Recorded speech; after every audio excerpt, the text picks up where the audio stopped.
Don't mind that I've been talking to myself for the last 10 minutes. Let's go back over it.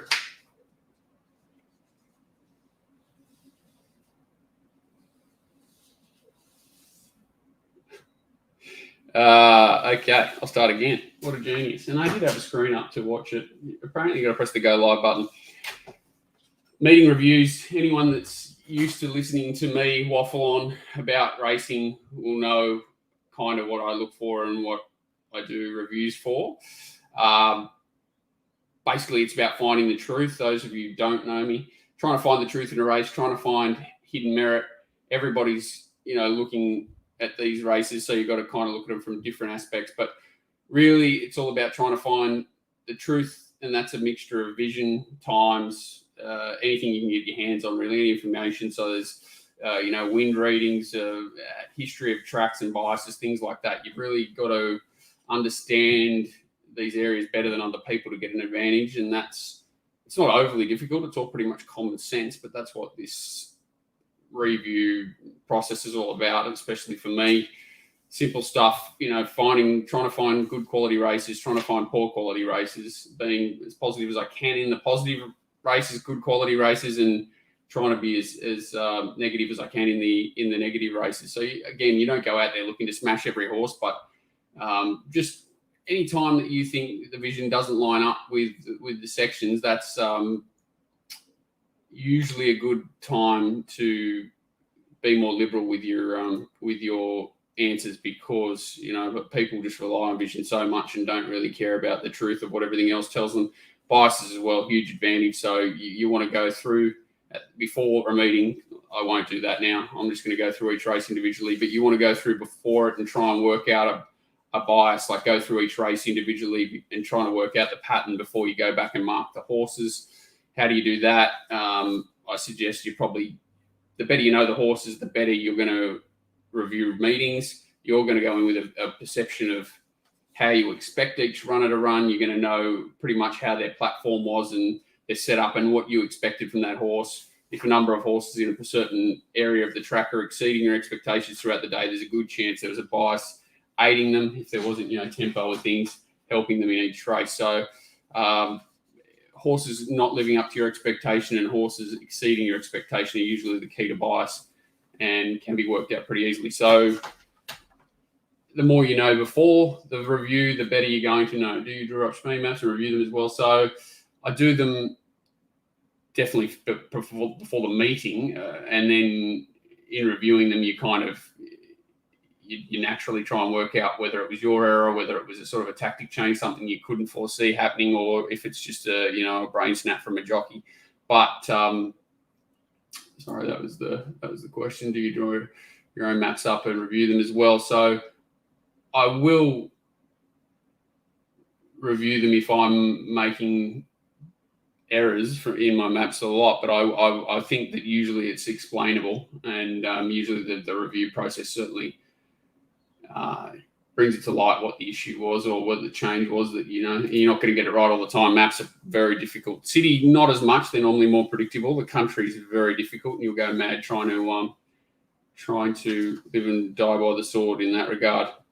Anyway, I'll get into it now. So race one, it's not a very exciting race to start the program. A pretty average race on paper, so a pretty low quality race, I would imagine. They go out really slow, especially for the day. The wind's from the northeast. I can't find, there's a little picture I've got somewhere here. It's hiding from me. I can't find it. Wow, struggling. So, where are you? What the hell? Can't find the map, but northeasterly wind it really hits you in the side. Coming, what have we got here? Comments plus.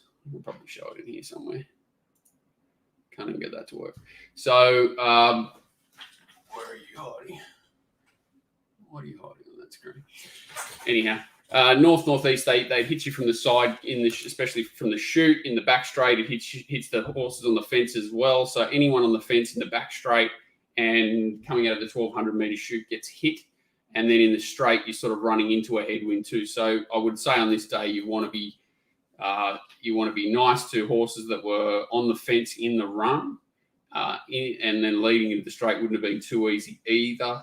It explains the slow times coming home on the meeting, and it explains the faster times for horses, especially those sort of 1,400 metres and above that had the tailwind early in their races. So that was the bias. I thought the inside was probably not the place to be, but the wind may be a big factor in that, not just the track. And you saw Oscar Zulu get up the fence later in the day after it had cover in the run and sort of darted back to the fence and made ground. So that a horse first up there, you wouldn't expect it to be charging through a sort of soft part of the track. So for me, it was as wind as much as anything, but still, horses with cover, you want to be a little bit wary of their runs. Race 1, as I said, 2-year-old Open 1200. They went really slow. They didn't really zip home.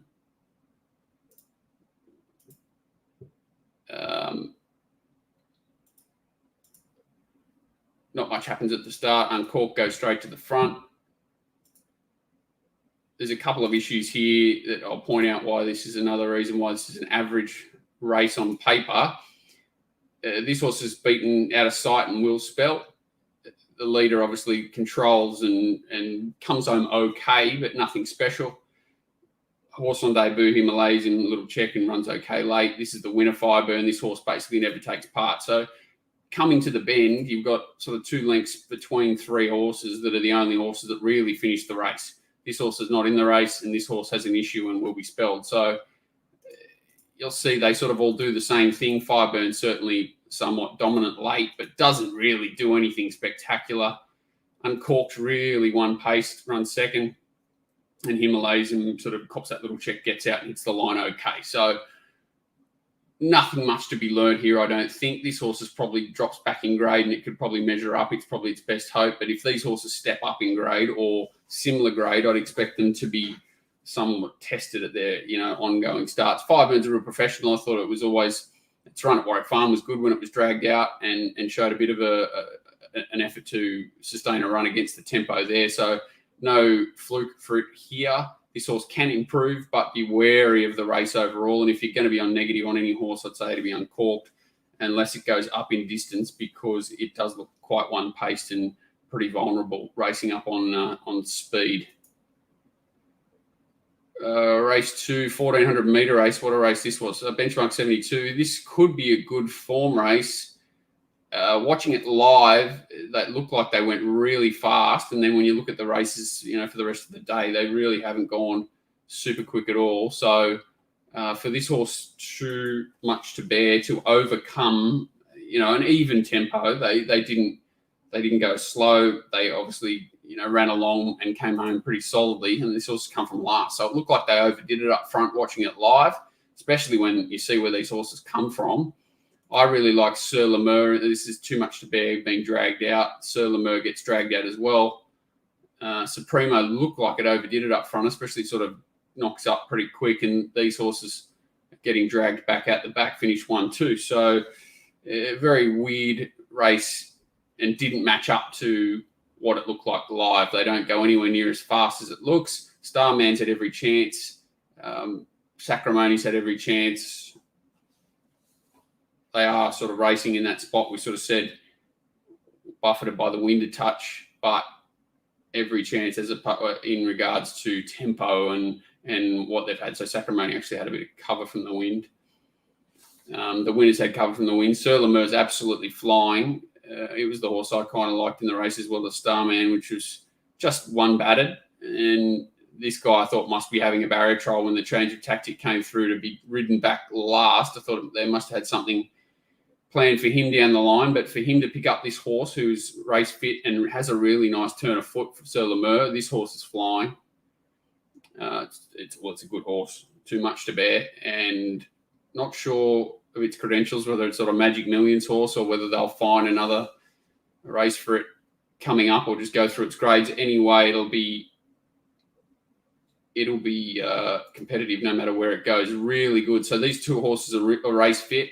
This horse first up from a break, and it mows them down, and it's stronger than him on the line, and can't be more positive about this horse going forward. Just a really strong effort.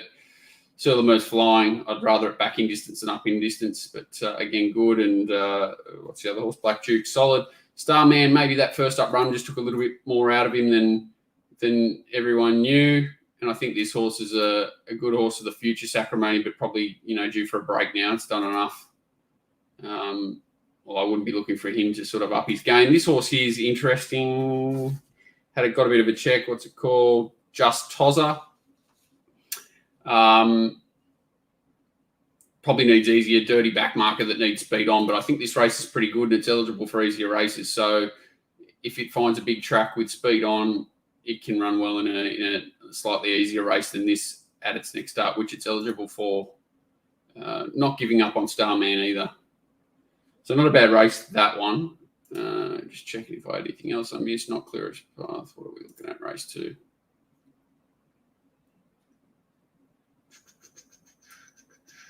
Let's bring this up here. Yeah, that's about it. Pace against Just Tozza. So no, that was all I had for that race. Look at this eagle thing. Boom. All right. This is probably an easier one to watch things on. Race 3, the Highway. Very tough to watch this race again. The horse I liked here was Banjo at $26. Got nutted, a much bigger performance than I even expected. They've gone out really hard here. The horses that had the right run sort of wide with cover have run over the top of Banjo, who was in that line but did pull out first and hit the front earliest and probably the strongest on the line, which is the funniest part, and that's just simply because it runs 1,400. The other two are probably 1,200-metre horses that had a bit of class on the rest and had the right run in transit. They'd go out ridiculously quick, come home, slow, but expected slow and run pretty good overall time. So this is a decent race for a highway, and the margins kind of say that, where these first 3 have cleared out. There were a couple of runs I thought were pretty good. This horse, Furphy, just keeps missing the start. Don't worry about it. Optimo gets dragged back, which is fine. This is Banjo doing a bit of work to find a position. The run's enormous, considering it was only second up off one soft run. Sort of got a bit keen there. Finally found a spot, and then when he does, he pops out anyway. So I didn't mind the run of this horse, Celestial Dole. I thought it was sort of the first one up there and chasing the leaders on a fast tempo, did quite a good job. This horse here, I've been trying from Canberra. I thought it was good. Tagged up the two, play all the winner and the third horse. This is the second horse. I thought these were the runs that were pretty good. Completely forgiving of Mr. Burgundy. Don't know what the heck was going on there, what the tactics were to go 1,000 miles an hour. Largo Winch sits outside it. They're beating 15 lengths. And that's kind of what I like about these horses, that especially Celestial Dole that's up there. It sort of puts those leaders away and runs 5th or 6th. It's followable. Is that a word?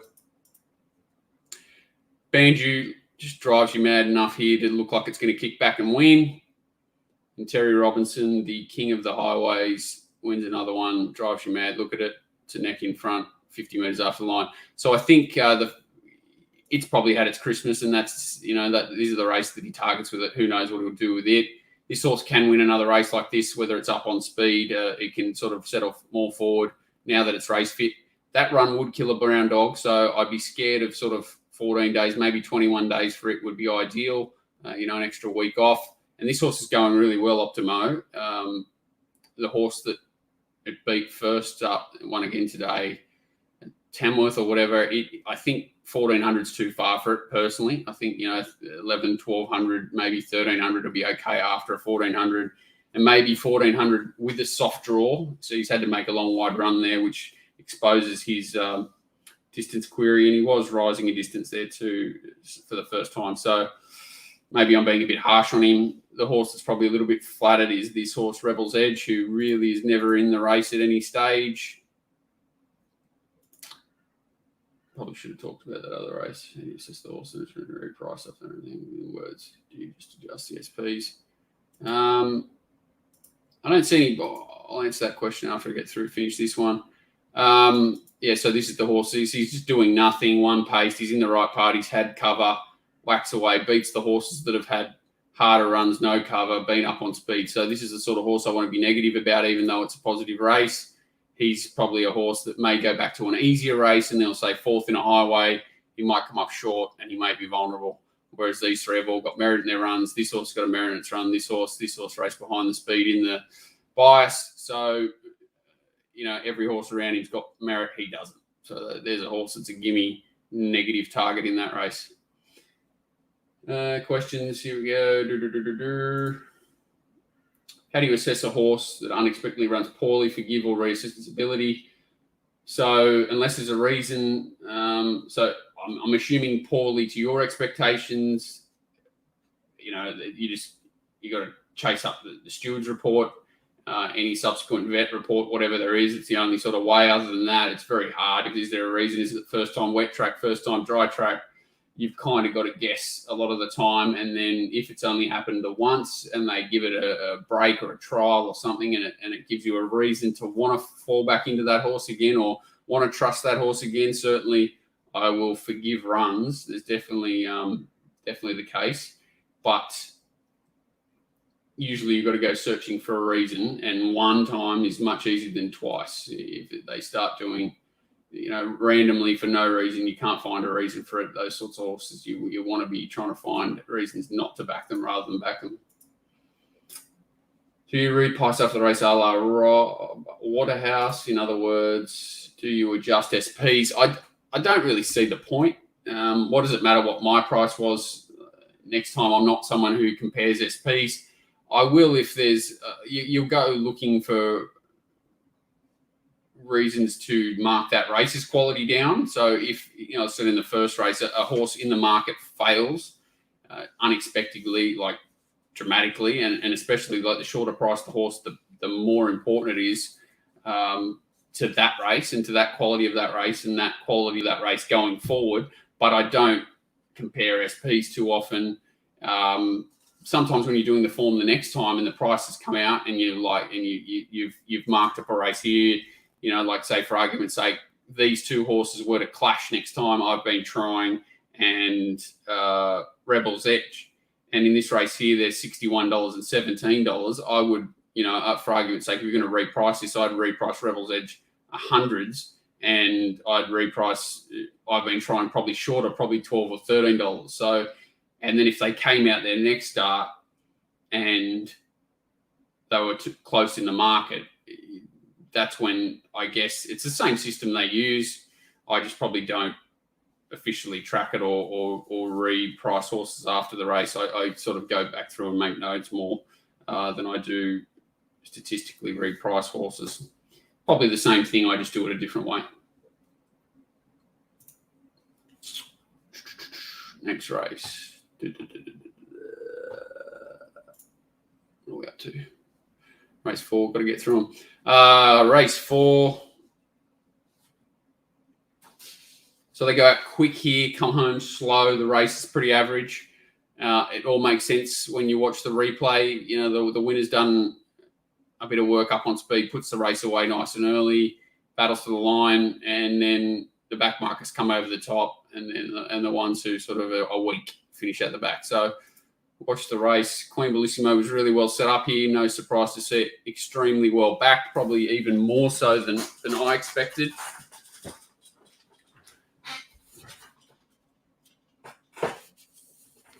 Prince Invincible overdoes it in front, just gets running, so he goes really keen. Queen Bellissimo lobs in a perfect position. That horse Hollywood Gossip, who was a drifter in the market, not surprisingly, runs a bit of cover for it. The horses that run second and third are out the back here. Twice Especially is on the fence, and Holy Rain's out the back first up. Not much happens here. She actually probably gets going a bit earlier than I probably would have hoped for her to if I was on it, only because these horses had to stop, and she probably should have known that this horse was not the danger, so she probably would have been better off conserving a bit of energy and going. But either way, she was on a fit horse, really well set up, and put the race away and held on. So did a good enough job. Definitely can't knock the winner. It's got a great racing style, races up on speed, it's got a nice turn of foot, and it'll win more races. Whereas this horse is a suck. It needs everything to go its way. That was probably its Christmas. I know that it had the crosswind, and you've got to sort of be a little bit forgiving of that, and the ride probably, just struggled to get off the fence a bit earlier as well. But still, even if it had a 1, I would have said it was a flatter performance. Holy Rain, I can't be too harsh against because it was first up. And you see sort of he pulls up quick there after the line, so he'd had enough. This horse is worth noting. I think he's ready now. Americana Magic needed the run here. I thought he might be 1 run short. Thought he might race a bit closer. He's a horse that's 1-paced and needs to be up on speed and bowling for mine in clear air. And you see he really struggles to get into the clear and get going. And then the last bit and through the line even, he's just getting to his top, and then he's got to try and pull him up. So I really think this horse can improve next time out, even though it's well beaten in an average race. And I know I've just talked about not trying to find positive targets, but this horse was poorly set up, only an average ride, I thought, and only really got going, on and after the line. And he's reasonably well hidden, running 5th in a field of 9. So for me, Americana Magic's the horse to follow out of that race. This horse twice as special, going well. The stable's going well, but flattered and just has that poor racing style. Had the right gait and everything in its favour to run a good race there. Cut up the inside. Just that crosswind's the only query against being really harshly negative towards it. No questions. We'll move on. Race 5. This is a hell of a stayer, and I hate horses that get their head up. It reminds me of a horse like Very Elegant that drove me insane early in its career and continues to do so. I've certainly come around to its team and it's racing more attractively now, but this horse has a few quirks, comes out slow, gets its head up. It's only ever had the slow tempos. This tempo is the fastest tempo by far that it's seen. It's obviously a day we're saying that the times are a little bit upside down because of the wind, so it's probably not as fast a tempo as it looks simply for that reason, especially over 2,000 metres. But it just does nothing but knuckle down. I hate synthetic hoof filler on horses. I get so scared when horses' feet are having issues, but this horse overcomes that. And as you sort of see, it doesn't jump clean. It's got the nose roll or whatever the heck that is. You see, it gets its head up. It's a nightmare, everything. Anytime it overreacts, anytime a horse around it, you see it there, gets its head up. It doesn't want to stretch. It doesn't want to travel kindly and conserve energy, but somehow it finds at the business end, and that's really all you care about at the end of the day. But whether he's got improvement or whether he's going to continue these habits, who knows? But at the moment, he's just too good for him, and he'll keep going through his grades because he's just got too much upside. So Lord Ardmore's going really well, probably goes a tiny bit quick, but it's, that's his style. And at the end of the day, he's not going to sprint too hard anyway. So he's got to win by breaking their hearts a little bit, and he all but did that here. Certainly dominant over the rest. The horse behind Leader is the stablemate Born a King. It's just a really one-paced horse for mine. It think it's going to struggle to put too many races away here because it's just so one-paced, and it's going to need a lot to go its way. The other horse that I was interested in this race is Mubarak, that was racing, I think it was third up to 2,000 quickly on the 7-day backup, which was a weird setup, but I think it'll be ready now after this run. This will be a good clean-out run for it. This is a strong race, by the way. But Hueta is, again, works his way into the clear. Great ride. Was in that wind sort of affected spot, but still a great ride. Didn't come around him, came underneath them and around them. And he just doesn't have any doesn't look like he's stretching out, but he pins his ears and he just finds a way to get over the top of them. All 3 runs here have been great. And again, gaps opening up behind. Good signs. Everything says those 2 horses are worth following in the next however long. They'll just continue to race well. I think this horse is going to need Christmas Day to land a race, and Mubarak's even back in grade or back in trip, 1,800, 1,900 at Canterbury maybe. There'll be a race for this horse probably in 2 weeks' time somewhere. Pretty straightforward race.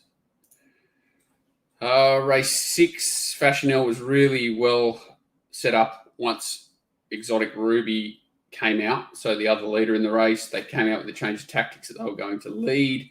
McAvoy really well rates this, so doesn't overdo it up front compared to most of the races on the day, and runs pretty even splits, a little bit of a fast tempo, but as you said, that was very much the play of the day. So the only leader to get home, well rated. Bit of urgency to get to the front, nothing pressures it at all. Nicky's Fling's happy to sort of bide its time and slot in, which it does. Saigon, everyone just takes their positions and nothing else happens in the race. Bitcoin Baby sits outside the leader. Kissa Cod runs well behind the leader, but obviously, pretty much every chance apart from that wind we talked about. Nicky's Fling, every possible. Saigon, basically every possible. And the ones out the back just never get into the race at all. So I'm treating this as a slowish tempo, even though it isn't one, just because of the way this race is run compared to the rest on the day. He's controlled it nicely. He's kicked, really well set up, horse hard fit. This was probably its Christmas. I don't want to be too negative. The race overall is pretty nice, and this horse is never in danger. It's in full control at all times. I'd rather be negative about this horse if I was going to be, but I don't think you're going to get anything out of that. Nicky's Fling just does the same thing all the time. Super honest races in the first 4 or 5. Doesn't really have a killer blow, but she's going to lob a race on you at some stage. She's always sort of $5, $6, $7, something like that anyway. So it's not a horse you really want to be super negative about. That's well exposed, but honest, sat outside leader, whacked. Saigon was certainly flat compared to its first up run, and so was Arctic Thunder back in the ruck. Not much to say about the rest of them. Kissa Cod was racing out of its grade and did a good job. Again, not much to learn there. Pretty neutral race all round. Do you like speed and or weight ratings? I'm not a ratings person per se. I do use this system, this ratings to win, and they do have base figures, and sort of the more you get into it, the more. So what this helps me with massively is when I'm talking about quality of races, and when I'm talking about speed. So very simply, it gives you the quality of the race compared to part times that they've had for a long time. Something that I would have had to database myself. Something back in the day I would have had to time myself and try and match them up against like races on the day and past races, which is always very difficult. Now, when there's other similar systems, I'm sure. But this all sort of tells me how quick they've gone out, how quick they've come home, overall quality for the race. And then, as you said, ratings and stuff. There are a couple of ratings in this which I trust, and you can go back quickly and see, like this is the rating I'm sort of talking about. You can go back and quickly sort of match up like performances in races very easily. So I don't produce them myself. I don't tinker with these. I give margin adjustments and stuff to horses' performances when I review races, but I don't apply them into any hard rating. So I don't get anything automated myself personally. It's all hand done, all maps, everything. I use, again, these do produce maps, and I sort of adjust them for with my own thoughts applied to them. But I do not produce my own speed and weight ratings. I think there's definitely a place for them. I'm not one to spend all my time. I should probably, because then I could do meetings everywhere if I was smart enough to sort of put it all in together. But I do give weight to the ratings that this system produces, but I don't produce them myself. Wayne's got all the questions. Up you go, Wayne. Race 7, mile race. Francesco Guardi. What a nightmare. So this horse I thought would struggle to put the race away. It was pretty soft in betting, but not too soft. I think it was a start at $2.30, so they still sort of found it. They went quicker than I thought they would. And this horse was exposed. It was in a pretty tough spot. It did get a bit of cover from the wind, but it was chasing and without cover in the run.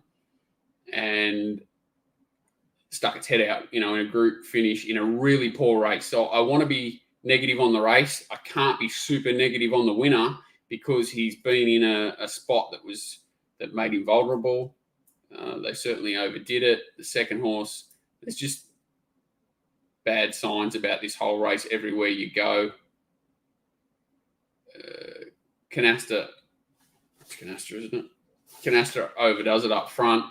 This horse, Speed Legend, so he's had like a 500-day break. It looked like he'd finally fit. He'd had a run up in this distance range, and he still raced keen here. They probably didn't want to jam him out, and they sort of had to. So even on a fast speed, this horse has got going keen, which is not a great sign. Franco Guardi's out wide there. Cisco Bay, Dream Circle, wrong race. Amica and Above and Beyond are out the back here.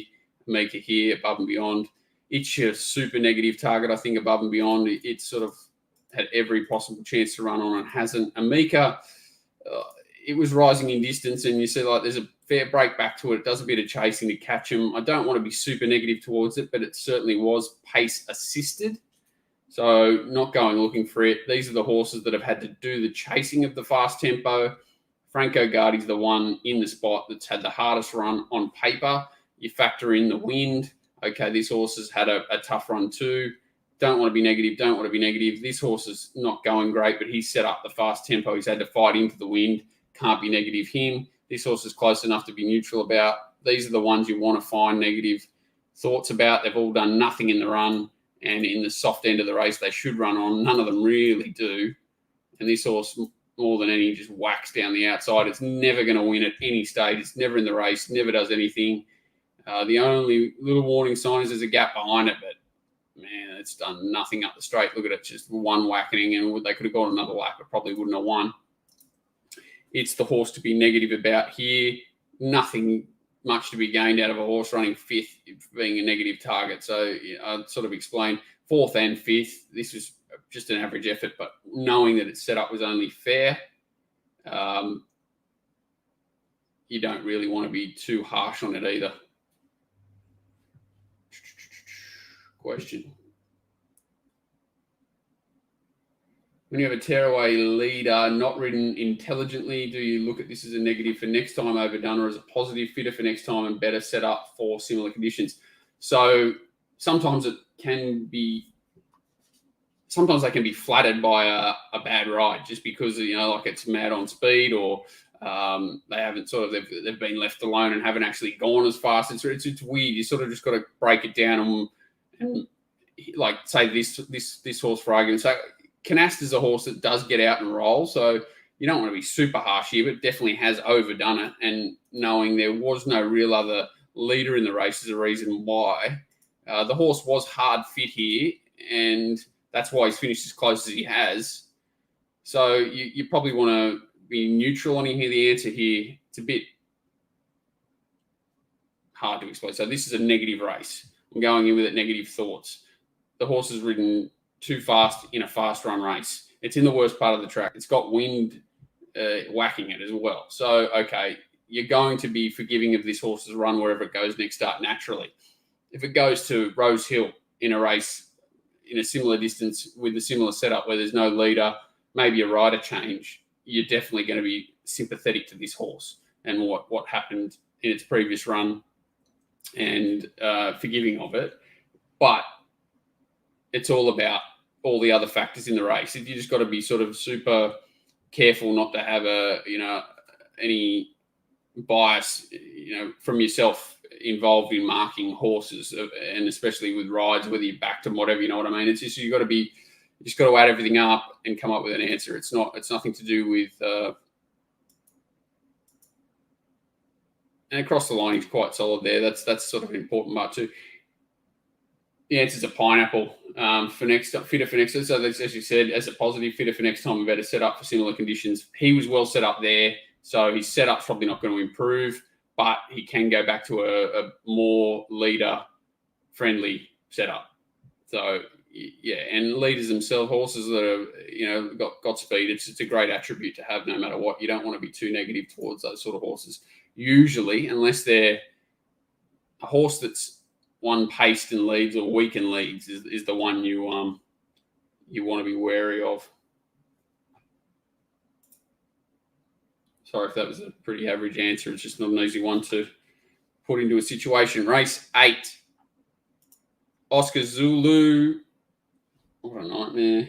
Okay, this race, another race where they go way too fast. And this is probably a race where a similar situation, same jockey as the last one, a horse that struggles to run 1,400 metres, super strong, whereas the last one at Canastas, I think, is 1 over 1,800. So it was in a mile race, was it? It's 1 over 1,800. So you could afford to be a little bit more aggressive on those horses, whereas this horse, Prime Candidates, certainly doesn't run 1,400. He may run 1,400 around Cessnock on a mad leader's track downhill the last 400 metres, but he definitely at 1,400 at Randwick, he needs to be cuddled and kitted to. And for him to finish within 2 lengths of the lead here, setting up a pretty strong tempo, shows that, he was probably a bit unlucky. But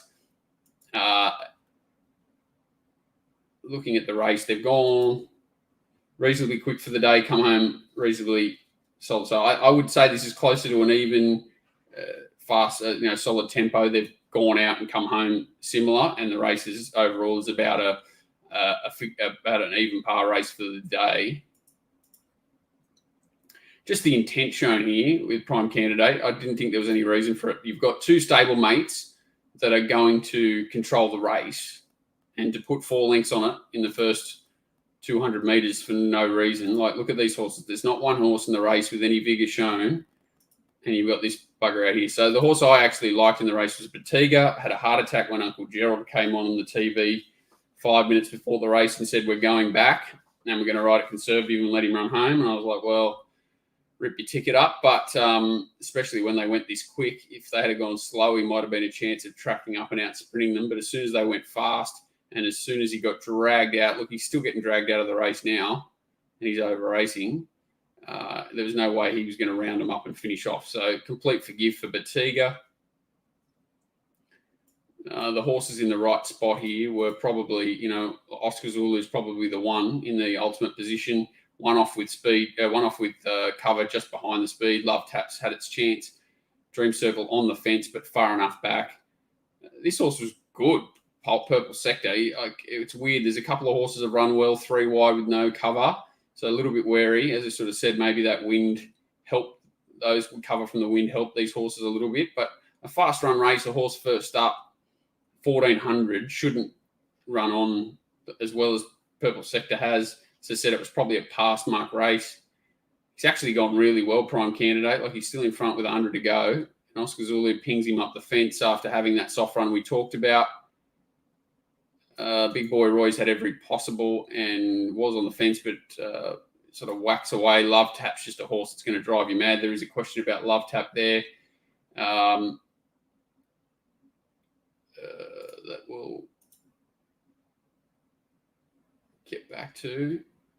As I said, Betiga just died on its run late, which it's entitled to do, and a hard fit, well set up Dress Circle, not Dress Circle, what's it called? Dream Circle, darted through on the fence too. Again, hard to really be too negative on anything here. They're all run okay. These horses are pretty much take-turn horses. Whatever the best setup on the day, those horses, he's going to win it. He has had a bit of luck. Prime Candidate's actually a really good positive target here. It's run last of all these horses. It's got a big gap behind it. They've gone quick. It was way in front with 200 to go. Still in front with 100 to go, and it's run 6th, 7th.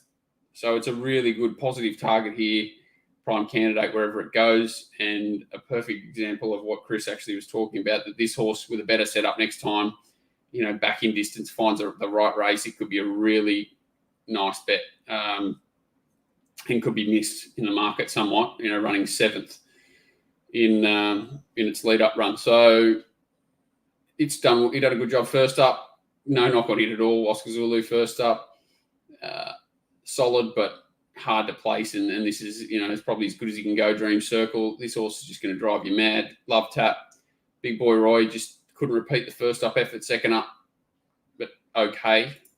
And the ones out the back, Frosty's very out of character, and this guy was first up. So not much between them, but the race was okay, and I don't really think there was much to be said about that race.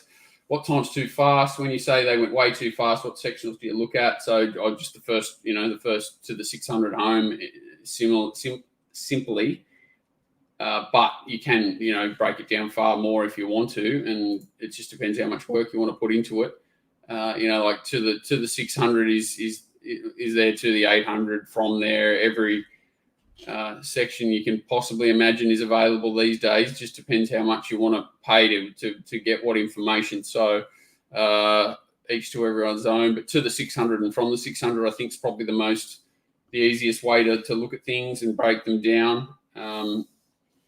But as I said, like it's an interesting question, and what time is too fast? You can go really slow on a leader, and that's far worse than going too fast. You've just got to know the horse, know its setup, know the track conditions for the day. It just completely depends. There's some horses you can't go too slow on because they've got a good turn of foot to capitalize on stacking that race up and conserving energy, whereas a horse like, say, Canasta, the ride's probably only marginal either way because that horse doesn't have the turn of foot to get itself out of trouble at the end of the race, so it has to drag all the energy out of the other horses chasing it. That's the key, knowing the attributes of a horse, knowing its fitness levels, knowing the conditions of the day and how to ride it. So maybe I sort of factor all these things into my head, knowing the setup of the race, and then sort of blurt it out in things like this, and have to be more, have to provide more depth of information into why I think, something went too fast or too slow. There's a lot of jockeys which are looking at a few statistics today, mucking around in the community chat room, and some jockeys really struggle on leaders. And usually that's because they go too slow on them rather than too fast. It's quite interesting. And the art form of knowing how to keep your horse in a rhythm and how to capitalize on it, when to take off as much as when to stack them up, is so important and a lost art. And it's amazing that some jockeys, really struggle to rate races. And but as a rule, actually going for too fast is better than too slow. All right, race 9.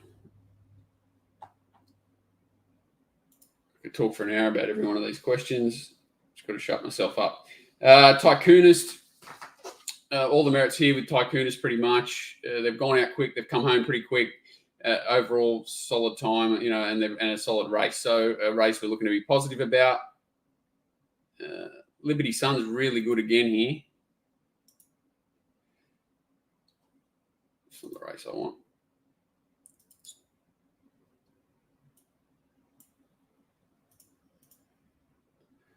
Dragged out the back, something I hate to see. Change of tactics early in the day to drag Tycoonist out of the race. I thought it was a bit mad. I actually thought they'd go quicker too, so I'm surprised that he won as comfortably as he did. Thought it was a really good ride on most of the horses here. Much, much better, certainly, given his chance. Poor old Bulletin's really struggling. Albellagio Miss was a victim of circumstance and had to press forward.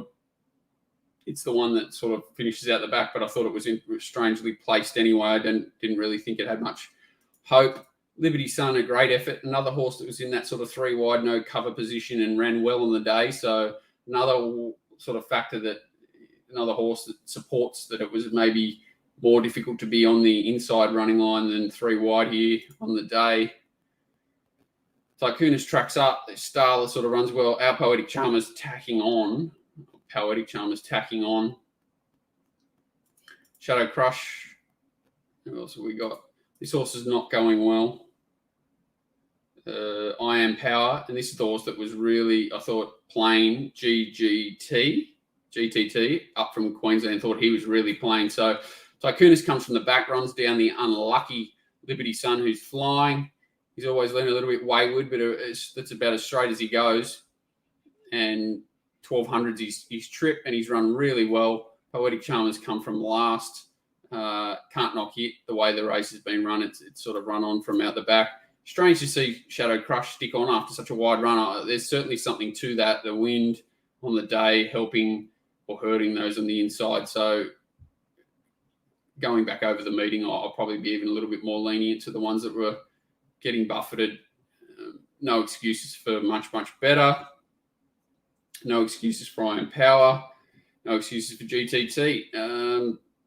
Pretty neutral on the rest. Certainly a dominant winner in Tycoonist. this bloke okay, but his racing pattern hurts him. The beauty of Tycoonist is that he was dragged out of the race. So this is important, I think. An important point that the reason why I say this horse is dominant and the one to follow over this horse. This horse lacks early speed, really needs like a slowly run race and a perfect draw to be able to settle anywhere near the speed. This horse probably could have led if it wanted to and still would have run well. They chose to drag him out today, and it's probably in hindsight a sign that he's going that well, and the betting says, he was back from into 320 after a negative change of tactics. So a change of tactics that he was going to be ridden more out of the race. And that's a good question, actually. Sorry, lost my train of thought. So Tycoonist is a horse that's far more adaptable, has more speed and going well, and he's still beaten at home here. So I couldn't back this horse to beat this horse in many races without a really weird setup. This bloke just having no luck at all. He's racing really well. How many more of these runs he's got in, I'm not sure, but at the moment he's going nicely. And I'd say Tycoonist can be placed to advantage again in the near future. Starler was a pass mark first up. GTT, I'd say it would definitely go back to Queensland. It's the question is if it goes back, would it be a positive or a negative? I'd say that run was pretty plain, but lining them up, what do you say? So it's just about where it goes back to, and it had come out of a class 6 or something. Hang on, can I see what it's come out of? It had come out of 1200 class 6, so it was a really questionable race it had come out of anyway. I thought that it would run well here more because of its setup. So it had a few runs back from a spell, coming off a really strong win against a slow tempo. It looked like it was in career best form, and a number of these runners were either going to find positions behind it, like Tycoonist or Iron Power. I thought was only going fair, but say the horse like Poetic Charm or Starler, they're both first up from a break. I expected GTT to be stronger than them. So this Class 6 form up in Brisbane's obviously only pretty fair. He raced in a 1200 metre listed race 2 starts back quality and was beaten 3.25 lengths, but it was a really bad race, like 9 lengths below what you'd expect from that sort of quality of field. So his form was questionable, but he'd have to go back and find something similar to this race at Caloundra. Sorry, he only had the one run back, but it was 1200. He'd have to go back and find something similar to that Class 6 to entertain him, because he's obviously not up to this level in Sydney. I'll do that. What's going to happen? The other question was good. As an ex-jock manager, did you advise TC and JP on pace, or did they have a feel when on leaders? Certainly, Tim and Josh had all their riding expertise before I ever came on the scene. I didn't do a lot with them in regards to their technique. We did talk about statistics and things a lot of the time, and where to be in the run in places. And I'm big on riding tracks certain ways. Like there's certain ways to ride Gosford Mile, and they grew up in these places, so it's not as if I was teaching them much. But different ways to ride Rose Hill, like you just can't come from back and wide. So you've got to take the punt and try and cut in and then get out. There's certain things I probably jammed into their head a lot of the time, but it wasn't as if I talked to Tim a lot more than I talked to Josh. Josh is a very solid rider and had his own opinions far more than, whereas Tim did as well, but he just loved talking about them far more than Josh did. Like when Josh's away from the races, he's not that interested in the races, whereas Tim's far more involved in the industry at home as well. So he and I talked about racing far more than Josh and I did, and Tim probably got more out of it, but Josh didn't. Josh is no slouch, so he didn't need it. Tim just liked to know more about the races than Josh ever did. It's probably the best way to put it. He liked to know his opposition, the best way to ride his horses, whereas Josh did the form himself and was confident in that and didn't need any more. So I definitely didn't help them with their timing or anything like that. I did talk about, sort of things like we're talking about here, that it's better to go faster and slower, and the best way you can win you don't have to be on the best horse to win. If you ride your horse to the best of its ability, you can beat a better horse that's being ridden against its best of, or poorly, or you can ride it biased to try and hurt other horses in the race. And that's sort of what Tim and I talked about a lot, trying to get the most out of your horse to beat possibly better runners more often. And that's kind of all you can do, right? And that's all we talked about more often than not. The Bopper. I had a hope here. I thought the Bopper was certainly the horse to beat, best horse in the race. Couldn't for the life of me understand why Leo was even in the betting, to be honest, let alone $2.80. But I'm a genius after the race. The Bopper, $4. It was, I thought, generous. And I don't think missing the start hurt this horse at all. Thank God it had Bowman on it for anyone who backed him, because he didn't panic. And that's the most important thing, I think. The most important thing, I think, when you miss the start is not to panic and get your horse out of its comfort zone, especially a horse like him who was first up. I think if he had bounced and he had been like third the fence, that would have been a far worse position from where Bowman found, and he was able to have options, able to get some cover from that wind and able to sort of get to the best part of the track too. So I thought the ride was incredible, but the horse was certainly the best horse in the race, and there's no doubt that he was dominant over these. I'll show you why I hate horse rides dragged out of the race on Van Gears. It was the horse that I was in love with here and back to my nosebleed. And Remlate's Gem I took an early price about too, but he'd had every possible chance. It's not a bad little sprint race, but the horse you want to be with going forward is no doubt the winner. He's got a great turn of foot. He's adaptable, and if Bowman sticks with him, or he can keep going. So what I'm saying here is, if he had been in the position where Switched is, he would have been in a vulnerable position. He would have got the wind. You see Bowman, he sort of doesn't get over his neck and smash him. The horse just picks up naturally. They don't go super fast, which helps. But you see he's sort of able to straight away get off the fence and tuck in behind and finds a really good spot in front of half the field anyway. So it's like he's drawn barrier 4 or 5 now, or 3 or 4 or 5, whatever you want, rather than 1, which I think is an advantage for this horse in particular and on this day. So he's done a great job. Sorry, I'll go back and watch Van Gears, because it drives me insane when I understand riding, you go out there with negative. So I don't understand why, number 1, this horse wasn't ridden more aggressively, Ocean Emperor.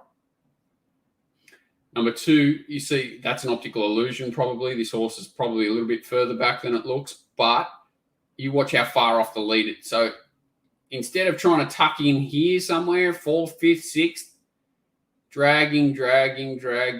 So you're giving up. So he could have easily, for mine, ended up outside one of these horses here on the back of even his stablemate and ended up 3-4 lengths off the lead at the most.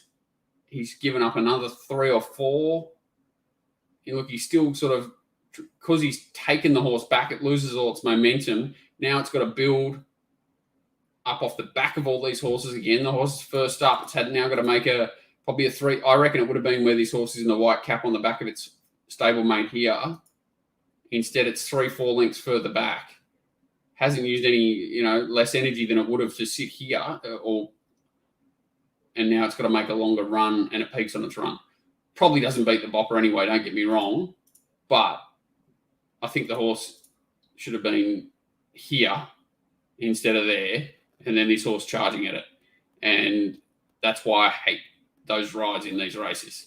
As far as the race goes, what you see is what you get from Remlate's GM. Van Geers, I think, was well suited this race and certainly exploited that. Found the right product. I think the horse is a pretty good horse. The Bopper's a better horse, no doubt about it. The horse that I want to be forgiving of is this horse back here, Fritz's Factor. Just looked like it had something to give here and got shut out and checked up, and it was first up off a long spell. And for it to run last, I think you can be forgiving of that. It's only beaten 5, but you can see he sort of checks up and then sits up, and he could have easily sort of run 4th. Probably he doesn't beat the rest of them, but I think he could have run 4th. He's even through the line there. It's a shame how they cut these off now. He's sort of gliding back past them. I don't think this horse got anywhere near its top, and I don't think that'll hurt it because it was up first up off the long break. And I don't think it'll hurt it. The form out of the race, I'm not sure. Like, this big bunch here is a bit of a worry, and that's a worry for Fritz's Factor too, to be honest. But there are horses with poor setups here that were first up, Henschel, I think Switch Slashes, these horses are probably getting towards the end of their careers. This horse is only just an average horse up from Melbourne. But they're all going to go different places now, and you've just kind of got to line them up and say this race was okay. I don't want to find anything going straight to a group race out of this other than maybe the Bopper, but these horses are all placeable. I don't think it's a terrible race. Now, if you're adjusting ratings prices after each race,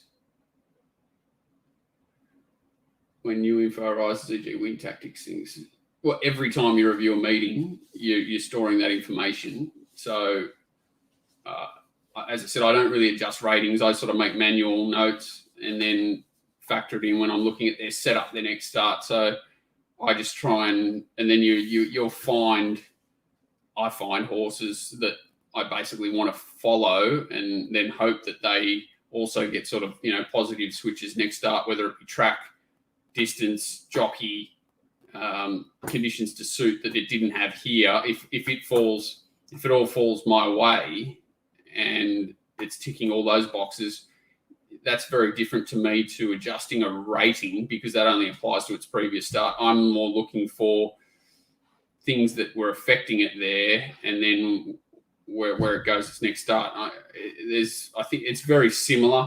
If I was smart enough to be able to adjust a rating confidently to apply, bias effect, pace effect, a bad ride, into a rating, life would probably be a lot simpler for me. But I'm only a simple red-headed stepchild, and I just do things far more manually.